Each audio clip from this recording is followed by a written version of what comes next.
El 3 de julio de cada año se celebra el Día Internacional Libre de Bolsas de Plástico para generar conciencia respecto de la necesidad de reducir su consumo. ¿Por qué? Por el enorme impacto ambiental que conlleva su uso. ¿Vale la pena todo este daño? Lo cierto es que no. Y la realidad es que para poder ponerle un fin al consumo de bolsas de plástico se necesitan dos cosas. Por un lado, reglamentación que las prohíba, y eso ya existe en muchos lugares de nuestro país y del mundo. Y por otro lado, una toma de conciencia real por parte de las personas que comiencen a comprometerse con el ambiente. Necesitamos dejar de normalizar las imágenes de familias saliendo de los supermercados repletas de bolsas de plástico y entender que cada una de ellas es fácilmente reemplazable mediante un cambio muy sencillo en el hábito de consumo de cada persona. Para eso te invito a que te animes. Anímate a salir con tu bolsa de tela a la calle. Anímate a decir sin bolsita por favor. Y acordate que nunca es tarde para cambiar de hábitos.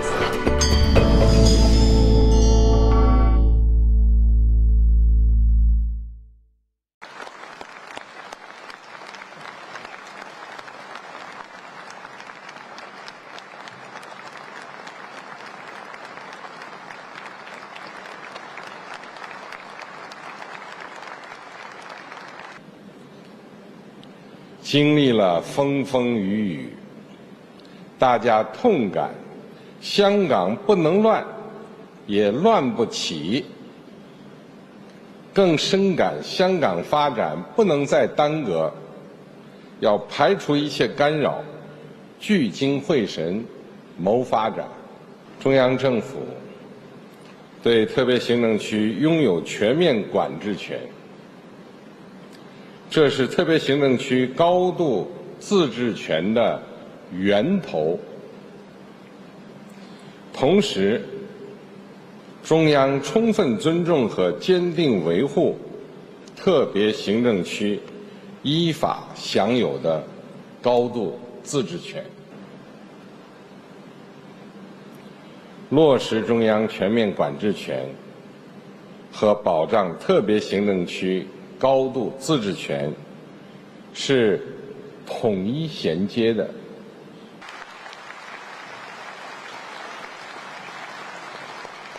谢谢习主席，李家超先生和夫人陪同。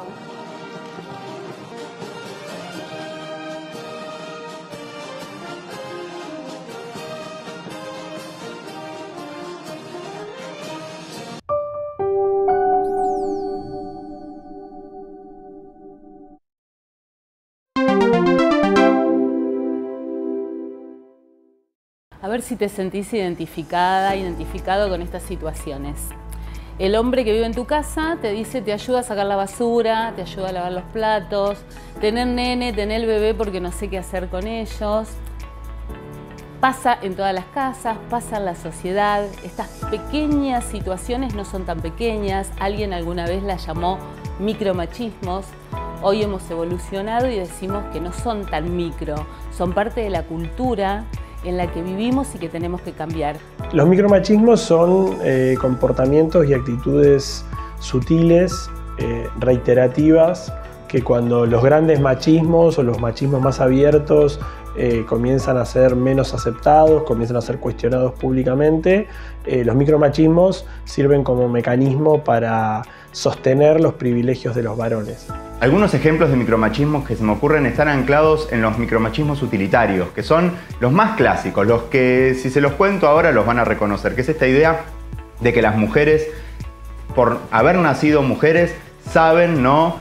Cuidar, ordenar, limpiar, ¿no? Y hacer todas las tareas que se conocen como hogareñas. Bueno, digo, ese es uno de los ejemplos, pero después hay otros que son difíciles de reconocer, en este que es uno de los más clásicos, como por ejemplo el de la falsa intimidad, ¿no? Que le podemos llegar a dar a nuestras compañeras en un vínculo heterosexual, donde, no sé, me pongo como ejemplo en el que me llevo a mi hijo y a mi hija y le digo a mi pareja, ¿sabes qué? Tómate tu tiempo, no sé, mira el celular en el sillón, mira una película, una serie, dormí la siesta, lee un libro, haz lo que quieras, ¿no? Y lo que puede pasar es que yo me voy con mi hijo y con mi hija y al segundo ya le mando un mensajito. Che, ¿dónde está el cuaderno de matemática que tiene que practicar? Che, ¿cómo es el teléfono de la mamá o del papá de la amiguita? de Julia que la quiere ir a ver, ¿no? Y así estar constantemente pidiendo una especie de micromanaging y a la vez dando esta falsa sensación, ¿no?, de intimidad y de libertad que podríamos decir que tiene nuestra pareja, pero que no, porque tiene un ancla constante en eso. Es cierto que los micromachismos, por su carácter reiterativo, se tornan algo natural y si no es puesto en palabras, si no es conversado, si no es visibilizado, sigue funcionando como un mecanismo de perpetuación de los privilegios. Y creo que para eso no hay que pensarlo exclusivamente en clave de género. Digo, cualquier forma que hay de perpetuar privilegios, como puede ser en el marco del racismo o de la xenofobia, también tiene que ser visibilizado si lo que se apunta es a cuestionarlo. Por eso, tener una charla pública sobre los micromachismos es un mecanismo de promover una mayor igualdad de género y una erradicación de la violencia. Y vos como varón, ¿qué haces en tu vida cotidiana para terminar con las prácticas machistas?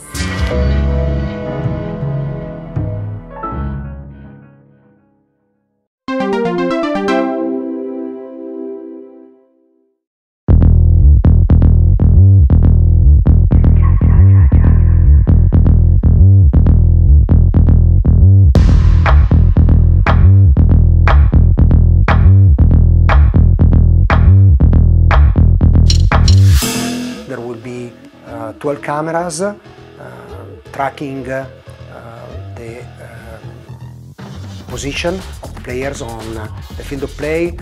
Each player has up to 29 data points and data will be sent up to 50 times per second. So the position of the player will be determined very accurately on the field of play, particularly limbs, as well as all the other parts of the body relevant to the offside. Similarly to the position of the player, also the ball is tracked by these 12 cameras, and it is a very new ball. It's a connected ball with a sensor inside, sending data up to 500 times per second.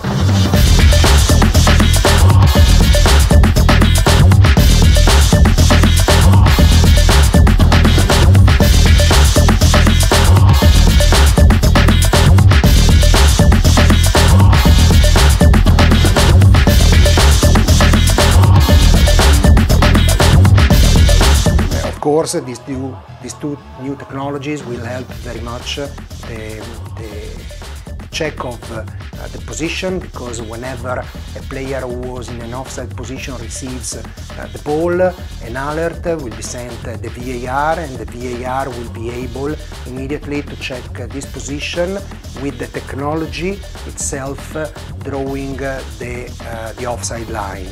This will reduce the time needed for the assessment, as well as the accuracy will be improved.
Le scanner prend 500 000 points à la seconde.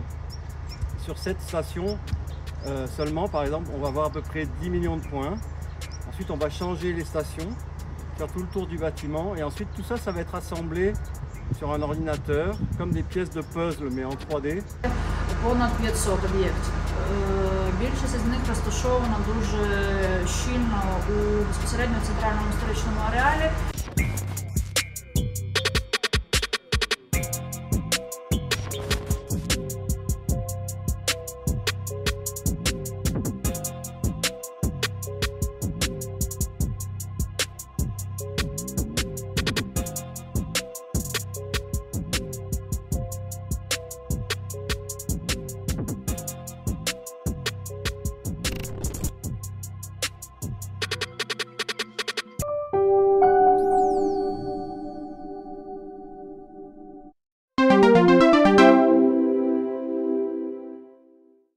estamos haciendo realidad hoy la entrega de 20.000 tablets para todos los alumnos de cuarto año de nuestras escuelas secundarias. A partir de hoy, todos los años vamos a hacer esta entrega. Bueno, significa, por supuesto, seguir generando una revolución en educación en un día para nosotros tan importante, que es un punto de inflexión en la historia argentina, el día que pasó a la inmortalidad del general Perón. Bueno, claramente estamos generando una conciencia popular unificada. Todos estos chicos de 16 años que van a poder acceder a las carreras universitarias del futuro, con esta tablet van a tener la herramienta que necesitaban y que le va a cambiar la vida para siempre. Yo quiero destacar el trabajo enorme, la vocación de servicio, la entrega y la visión estratégica del señor Intendente, ¿no?, de Fernando Espinosa, en llevar adelante este programa que obviamente va a generar un antes y un después, un punto de inflexión en lo que tiene que ver con la educación en el municipio de La Matanza. Nuestro gobierno tiene claro a dónde va, tiene claro cuál es el rumbo que hay que, si no, no estaríamos acá en La Matanza entregando herramientas para la educación, y nosotros lo que buscamos es, a través de la educación, a través de la inversión y a través del trabajo, generar estos circuitos virtuosos que buscamos para la Argentina. Por eso nuestra política en absoluto, y la desterramos para siempre, esta cuestión de la timba financiera. Digo, acá lo que hay que es generar oportunidades para las inversiones, para el trabajo, para la producción, y obviamente todo esto como pilar central, la educación. Sin educación no hay destino. El objetivo de una reforma tributaria es justamente avanzar en mayor equidad, avanzar en mayor igualdad, avanzar en mayor cohesión social, para que todos estemos un poquito más protegidos cuando caen estas gotas y nos podamos alegrar en conjunto. Esos son los derechos sociales que buscamos financiar de manera responsable, con ingresos permanentes para gastos permanentes, es darle un colchón de seguridad, tranquilidad, certidumbre a las familias de Chile, en educación, en salud, en desarrollo regional, en equidad territorial. Los fondos que recaudemos, más allá de lo específico que mencionaba el ministro, nos van a permitir también liberar otros espacios. Por ejemplo, una de nuestras propuestas del programa de gobierno es aumentar significativamente el Fondo Común Municipal para tener una mejor distribución de los ingresos por comuna. Esta reforma es por una mayor equidad, por una mayor cohesión social, y no es en contra de nadie. Es para una mejor distribución de la riqueza que entre todos generamos, y que, como decía antes, nos va a permitir financiar derechos sociales. Pero además es una reforma tributaria que, como ha sido planteada por los equipos de Hacienda, tiene innovaciones importantes que se hacen cargo también de los debates que hemos tenido en Chile en el último tiempo. Lo decía el ministro, los incentivos al aumento de la productividad en las empresas. En Chile, uno de los grandes problemas que tenemos, y que es un tapón al crecimiento potencial que tiene nuestro país, que tiene un tremendo potencial, es que la productividad está estancada hace casi 10 años. Generar un incentivo tributario de reducción de impuestos a quienes invierten en mejorar la productividad de sus empresas apunta justamente en esa dirección. Estoy seguro de que con lo presentado hoy y con la discusión que demos en el Congreso vamos a estar un paso más cerca de un nuevo pacto fiscal para avanzar hacia un desarrollo más sostenible en términos sociales, en términos económicos, en términos medioambientales, y por sobre todo de construir un país más justo y más digno para todos y todas.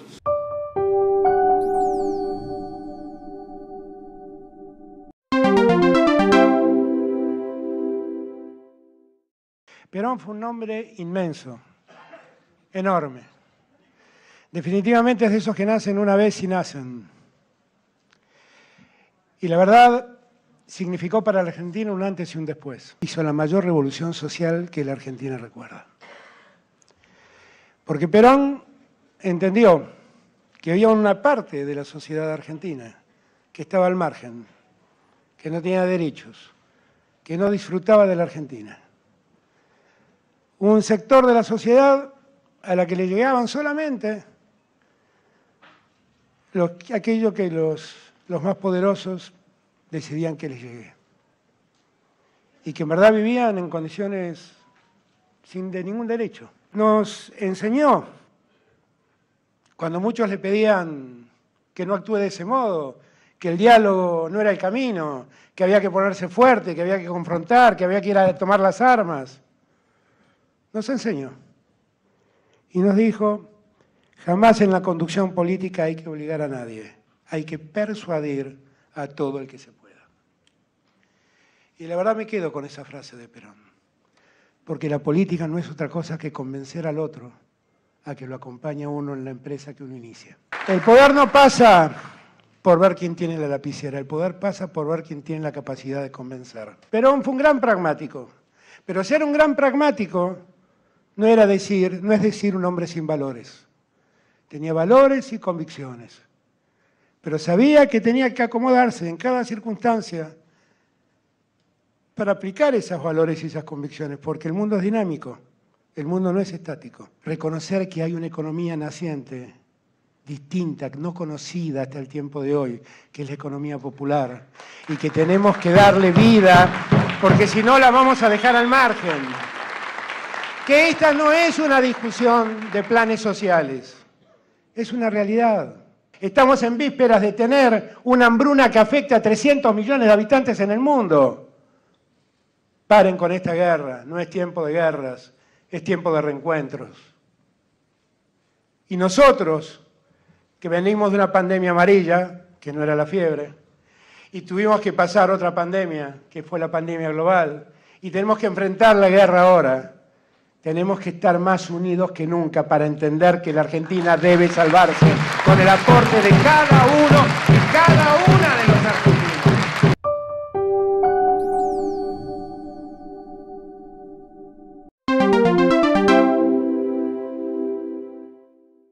Es importante que el peronismo esté movilizado, es más que importante fundamentalmente en esta fecha del aniversario de la muerte de nuestro líder, el general Perón, que podamos seguir pensando en cómo mejorar la vida de los argentinos. No, a mí me gusta mucho decir que no nos juntamos en el año 2019, muchas y muchos peronistas, hombres y mujeres del Movimiento Nacional y Popular, solamente para ganar una elección.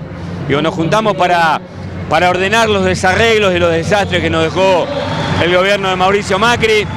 Vino la pandemia, cuidamos las argentinas y los argentinos y fundamentalmente miramos con mucho optimismo y con mucha esperanza en un marco de unidad, estabilizar la economía, generar crecimiento equilibrado, mejorar la equidad distributiva, mejorar la distribución de la riqueza, y esas son las políticas que en conjunto Alberto, Cristina, Sergio Massa, hombres y mujeres militantes del campo nacional y popular, tenemos como desafío de presente y futuro. El acto de hoy tuvo el sentido de poner en marcha una fuerza política y social amplia, diversa, movimentista, que tiene como objetivo poner en marcha una agenda de las políticas públicas vinculadas a la soberanía. Para nosotros la Argentina tiene que recuperar la soberanía en múltiples campos, con el tema de la flota mercante, la marina mercante en general, la industria naval. Nos hemos unido en torno de hacer propuestas sobre logística, sobre energía, sobre soberanía monetaria, bueno, desde la soberanía popular. El eje del Atlántico Sur para nosotros es vertebral. El Canal Magdalena, una logística que deje de ser extractivista y que pase a ser una forma de organizar nuestras riquezas, la política en minería, la política pesquera, la política en el norte grande, Cuyo, el área andina, tienen que estar integrados en una planificación estratégica. Por eso nosotros decimos además que la Argentina tiene que volver a pensar en términos de plan quinquenal o en términos de planificación estratégica de la economía. Como mujer indígena, como mujer, es decir, a todas las mujeres que se involucren en esta causa, que se involucren para poder llegar a un objetivo, de luchar todas juntas y para tener una vida mucho más digna. ¿Por qué es importante este lanzamiento de este espacio Peronismo de la Soberanía? Es importantísimo porque varios de nuestros compañeros ya lo dijeron, vienen por nuestros recursos y uno de nuestros recursos es el agua. Tanta falta nos hace en el norte argentino. En mi caso es el agua, en mi caso como norte argentino.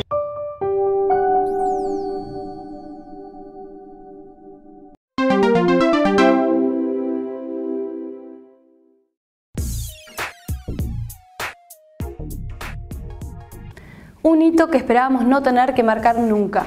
100 millones de personas ya han huido de sus hogares. Con esa frase, ACNUR, la Agencia de la ONU para los Refugiados, comunicó que el mundo superó antes de lo esperado el umbral de las 100 millones de personas que están refugiadas en otros países o se desplazaron en su propio país. En la edición 2022 de su informe anual, reveló que en los primeros meses de este año, 1 de cada 78 personas del mundo tuvieron que abandonar su hogar. Estamos registrando más desplazados y refugiados que nunca en nuestra historia. Pero ¿de dónde vienen los refugiados y hacia dónde van? La guerra en Siria, que condujo al 77% de su población a ser desplazada interna o refugiada, la reconquista de Afganistán por parte de los talibanes y el golpe de Estado en Myanmar son algunos de los conflictos que motivaron que el 69% de los refugiados en el mundo provengan de solamente 5 países: Siria, Venezuela, Afganistán, Sudán del Sur y Myanmar. El éxodo ucraniano es un caso particular en este contexto. Con 7 millones de refugiados y más de 6 millones de desplazados internos, disparó una cifra que ya era récord. Ya habían 89 millones de personas desplazadas forzosamente a fines del 2021. Según ACNUR, el 83% de los refugiados fueron recibidos por países de ingresos bajos y medios. Y esa lista de lugares de destino la encabezan Turquía, con 3,8 millones de personas, Colombia, que recibió a 1,8 millones, Uganda con 1,5 millones de refugiados y Pakistán con otro 1,5 millones. Recién en el quinto puesto aparece el primer país de los llamados desarrollados, Alemania con 1,3 millones. ¿Hacia dónde irá el mundo en los próximos años? Sabemos que más de 27 millones de personas refugiadas huyeron de la guerra, la violencia, la violación de los derechos humanos y el cambio climático. Todos necesitan un lugar que los reciba, pero algunos son particularmente vulnerables. Los niños y niñas son el 30% de la población mundial y el 42% de todas las personas obligadas a irse de sus hogares. Según un informe reciente, ACNUR proyectó que en 2023 más de 2 millones de personas necesitarán ser asentadas en otros países, lo que representa un aumento del 36% respecto a este 2022. Todos podemos ser refugiados algún día. La historia lo demuestra y la realidad nos advierte lo grave que puede tornarse esta situación en el futuro.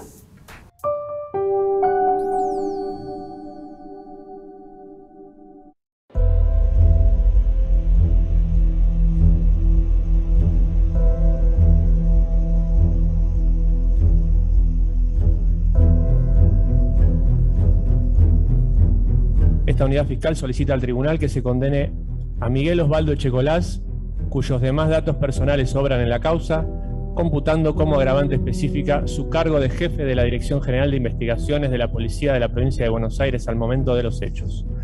Solicitamos se lo condene a la pena de prisión perpetua, accesorias legales y costas del proceso, por hallarlo coautor mediato, a través de la utilización de un aparato organizado de poder, artículo 45 del Código Penal, de los delitos de homicidio calificado por alevosía, por haberse cometido con el concurso premeditado de 2 o más personas en 2 oportunidades.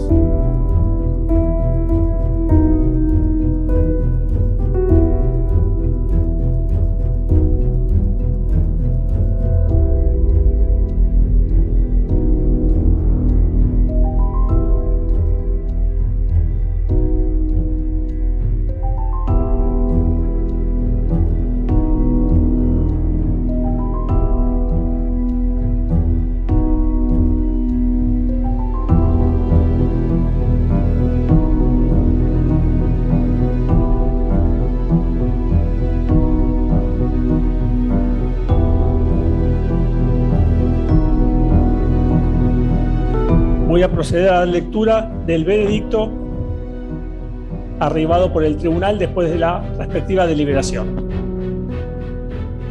La Plata, 13 de mayo de 2022. Condenar a Miguel Osvaldo Echecolás a la pena de prisión perpetua, accesorias legales y costas del proceso, por hallarlo coautor de los delitos de homicidio calificado por alevosía, por haberse cometido con el concurso premeditado de 2 o más personas, en 2 oportunidades, en perjuicio de Norberto Rodas y Alejandro Emilio Sánchez, privación ilegal de la libertad cometida por un funcionario público en abuso de sus funciones, agravada por haberse cometido con violencias o amenazas reiterado en 2 oportunidades, y aplicación de tormentos por parte de un funcionario público a los presos que guarde.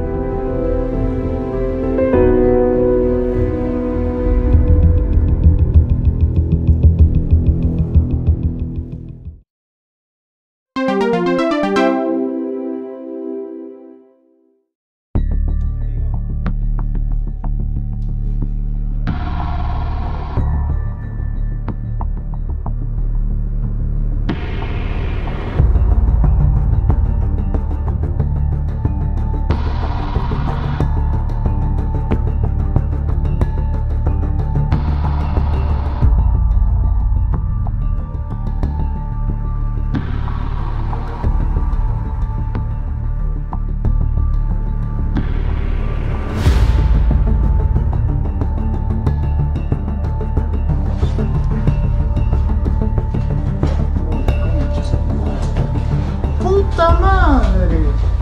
Voy a ver a los